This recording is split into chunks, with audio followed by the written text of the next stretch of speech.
All right, we're on to the backing vocals. In the pre-chorus, we have a unison phrase. I keep hitting the space bar and it shuts off the screen recorder. So Like a chain that I broke through, but there's still more I must do. all right. So a little bit different on the effects. Not a whole lot. Let's take a look at those. 3.8 to 1 ratio for the compressor, minus 32 dBs of threshold. Your threshold, just set it so you get between 3 and 6 dBs of gain reduction. And our attack is 103 milliseconds, and our release is 769.7. Our EQ rolled off everything below 115 hertz. We've got a bump at 2.64 dBs at 843 hertz, minus 1.92 dBs at 1.49 kilohertz, a boost of 4.54 at 13.27 kilohertz. And then we're using our Hall plate and Juno chorus. And then in the chorus section, we've got unison doubles, and then we have an octave below, which are also in unison. No harmony in that. I guess you could call that a harmony, but. All right, so first, the chain for the unison. 3.81 to 1 ratio for the compressor and minus 15 dB. I've set this to auto attack and release. It just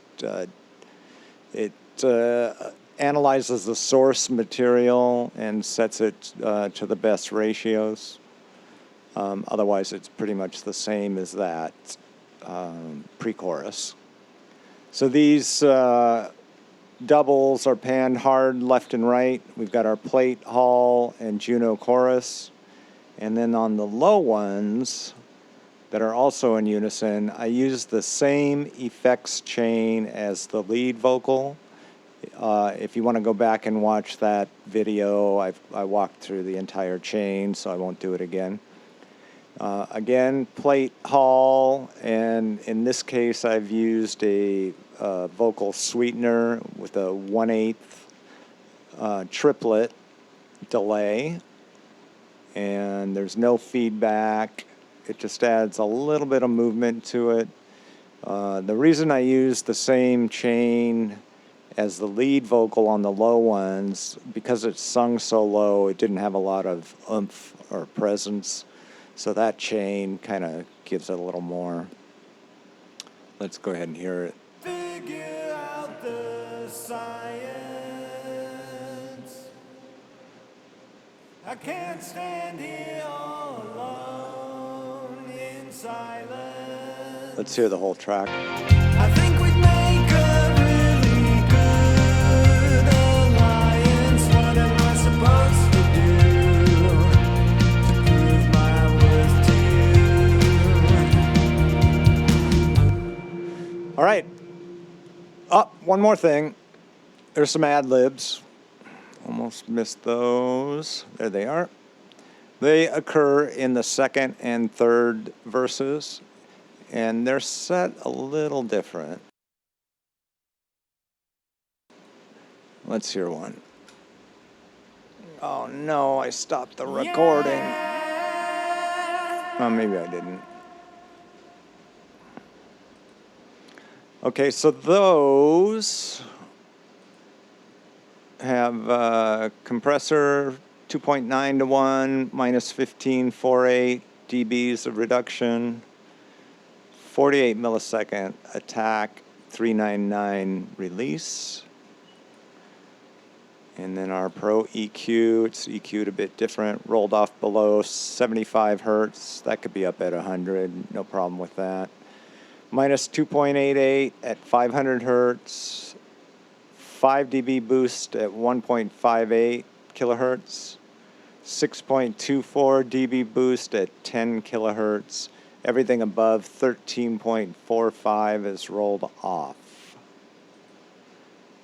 What else do we got going? Got a mix verb, which is basically just a small room. And then I have an analog delay with the 1/8 note delay, feedback of 50, it looks like 6.5. And then in our main effects sends, I've got my 1/4 note delay, and that's higher in value than on the other tracks. So I wanted this to kind of sit in a spacey zone. And then the hall reverb is also on there, and that's also set higher. So we can hear that. I can't figure out the science. So the idea was to have it sound like one of the band members stepped up to a mic and did those ad-libs. Okay, that's it for the vocals. They're pretty straightforward. I will see you in the next video.